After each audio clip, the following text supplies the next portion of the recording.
Hi, welcome back to Threads of Time, my place on the internet where I talk about all the craft things I've been getting up to. If you're new here, thank you for clicking on the video. If you'd like to subscribe, that would be great. I'd love to know that people like my videos, so give us a like if so. If you're a returning viewer, thanks so much for coming back to listen to me ramble about all the things I've been doing. Since I'm not wearing any knitwear, let's just get straight into works in progress. So I have been continuing on with my 1950s cardigan. It's the wrong way around. So I've done the back, which is just all plain. The ribbing is not ribbing, it's done in garter, and this is in Tandy wool, which is in a Victorian farm yarn. So I really love it. It's super soft. I love the colour. If you've been here for a while, you know I've been working on this 1950s suit project for a while. So yeah, that's that. And I'm almost done with the first front, which is not got the needles in it now because they came out. But yeah, let's just pick those back up quickly.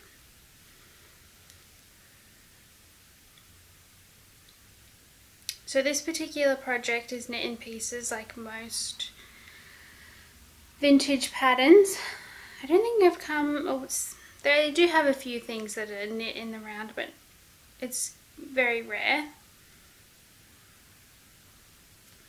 There we go. So this is the left front, and you knit the ribbing and then you put on hold the button band stitches. It's a bit all curled up. The tension on this is quite tight, I guess you could say, compared to modern DK patterns. Like it's a very firm, bouncy tension, which it's 6 stitches to the inch. So that means I think I'm knitting them on 3mm needles. Let's have a look. 2.5 or 3mm needles, so very small needles for a DK weight. Luckily my favourite needle size. I was hoping to not have to use such a small needle size, but in the end with the back panel I had knit up past the increases and realised I wasn't getting engaged, so I ripped it back and started again. So that's what I've been working on mostly since the last episode. And then other things I've been working on, I decided to get around to finishing this jumper. So originally what I did was I sewed everything together and then I picked up stitches for the waistband, where in the pattern it tells you to sew together the fronts and the backs because they're done in 2 pieces with a seam to get that chevron effect. And I didn't like it because it was puckering weirdly. Anyway, decided to rip that back yesterday and I undid the side seams and I picked up stitches so that I can do it, and I suck at picking up stitches, so the first time I did it I ended up ripping it back again because I didn't quite get close enough to the edge of the knitting. But yeah, just working on that. Other things I have to do is I need to finish sewing in the collar. I need to sew in the neckband. I need to do the sleeves, which I believe are just folded and sewn. And yeah, hopefully this will be ready for autumn. It's very Halloween-y. But yeah, there's a few of these on Instagram. A few people have knit this. So I'll add some pictures, a little slideshow here, which is encouraging me to finish it because I really do want to finish it. So it's the other thing I've been working on. This is my little yarn noodle. But yeah,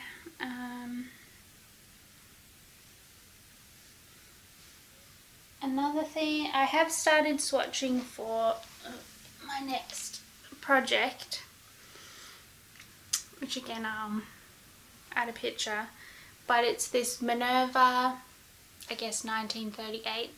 This is very specific. 1938 or 1939, maybe 37, but I don't think so. It's this sweet little sweater that has moss stitch with stockinette stitch love hearts. I'll see if I can get this to focus. So yeah, that's that. I did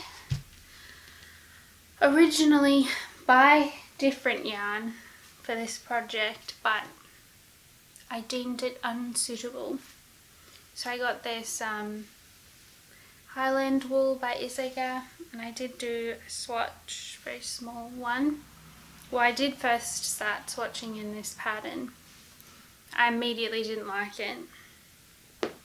So I tried doubling the yarn and I still didn't like it. So instead I just did a plain swatch just to see what I could do with this yarn. But the yarn I am swatching with is a hand-dyed yarn, Louie and Lola. I mention them all the time. Tasmanian dyer. And yeah, it's her cashmere merino blend in silver birch, I believe. I grabbed the ball but it ran away. It's all the way over there now. Trying to run free. And yeah, I like the look of that a little bit better. And I think it must have silk in it too, because the yarn is quite shiny. The shine is quite nice in the seed stitch. But yeah, I swatched this yarn anyway because I don't like to have yarn that I don't know what to do with. So I kept it up against my neck because it's quite a rustic wool, and I ended up holding it double because single was just a bit too airy for my liking, and I do like a nice firm stockinette, nice dense. So yeah, I'll just bring it closer so you can see the yarn. It's got a quite nice blue. You can see down here is the held single, and then up here is held double. So I think I'm getting about 6, what was it? I did count it. Let me see.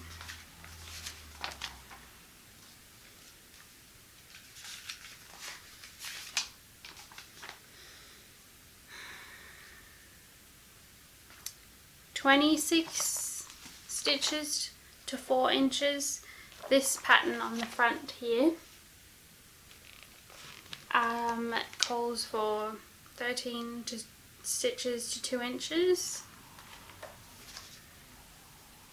So that's what I'm getting. And I think I have a few other patterns that I could knit with this in terms of vintage ones. But I think I might do this one because you obviously have the contrast colour at the top, and I think maybe just putting a slightly softer yarn up there might be nice, because if I'm holding it double, I think I'll need to buy extra of this, because I only bought 4 balls and they're only 50 grams. So that's the plan. But yes, I haven't decided, but I have a swatch. What was it? Probably on 3mm needles. That's what I usually get for gauge for vintage patterns, depending on the yarn, of course. But yeah, that's all I've been working on at the present moment in time. I did tidy up my sewing room to prepare for some more sewing projects. Excitingly, my partner and I, we went to Savers to do a bit of op shopping, as we like to call it here in Australia. Thrifting in other parts of the world is probably the more common term. And I got some, I thought it was going to be a really depressing Savers shop, because I beelined over to the like sewing craft section for patterns. There was nothing. Not a single good pattern was there to be found, and I was sad. So then I went and did my normal routine, which is have a look at like if there's any fabric in the bedding and tea towels and that kind of thing. I went over to the shoes, which I did get a pair. I'll show them. Some cute little wedges, which I think will go nice with white shoes. I got some straw hats, a scarf, and then I was looking at the jewellery, as you do, because I want to like boost my collection of earrings and things, when I spotted them. 2 vintage sewing machines. Well, I'll put my little reel here while I'm talking about them. I found the blue Maya one first, and I didn't know if it worked. It said as is, and I decided I'd get it and see. No harm in trying. I've always wanted a vintage sewing machine. And then I looked over to the cabinet area because we were near there, and there was a vintage Singer 99K, which is one of their smaller styles. It's not a featherweight, but it's a bit heavier than a featherweight. Anyway, if you know vintage sewing machines, vintage sewing machines, you know it's quite a popular one. And I couldn't decide which one to take, so I got both, as you do.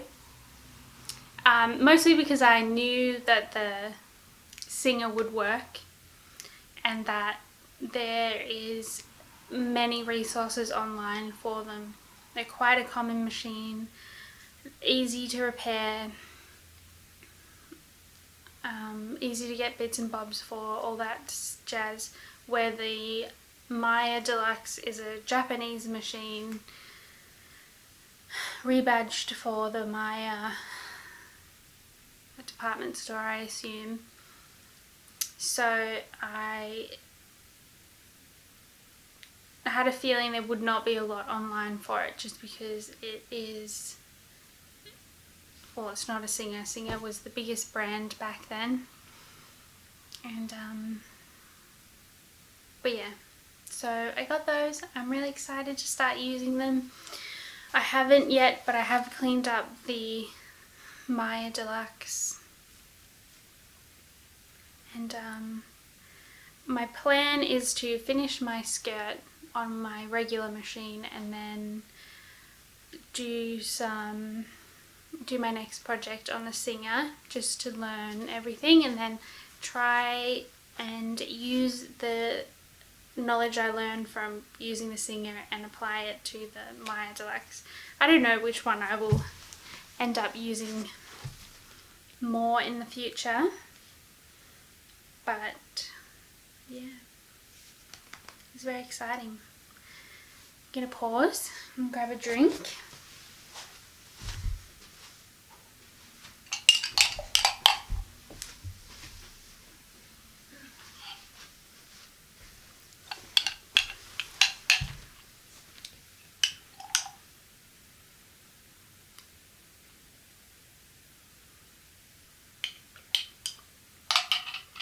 It's nice coffee because it's quite hot here in Australia.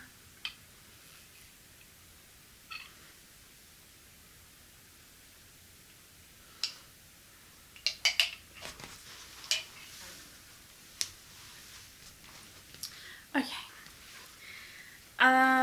Another thing that I got while we were out new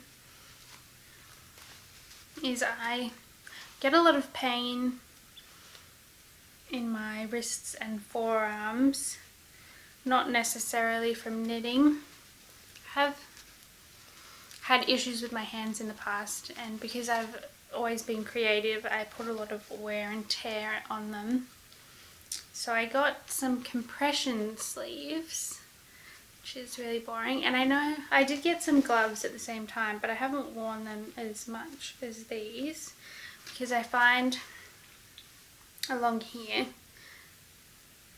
get a bit sore, and they still come down to the wrist, so my wrist is still getting the compression I desire. So if you do get some pain here and you just want to massage it, I kind of recommend these because it will help with the blood flow. What else?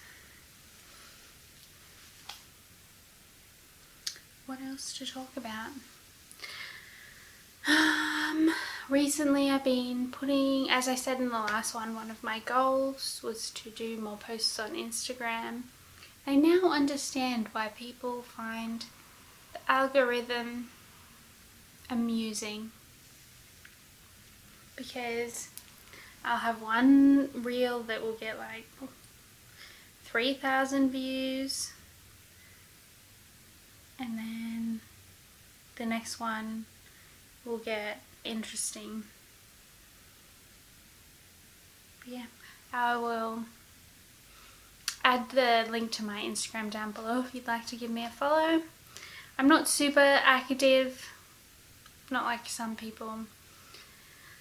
I don't know why, I just have never really been hardcore about it, so. But yeah, I do put up vintage patterns in my sewing projects, and I've been trying to do a little bit more, so yeah. I think that's it for this video.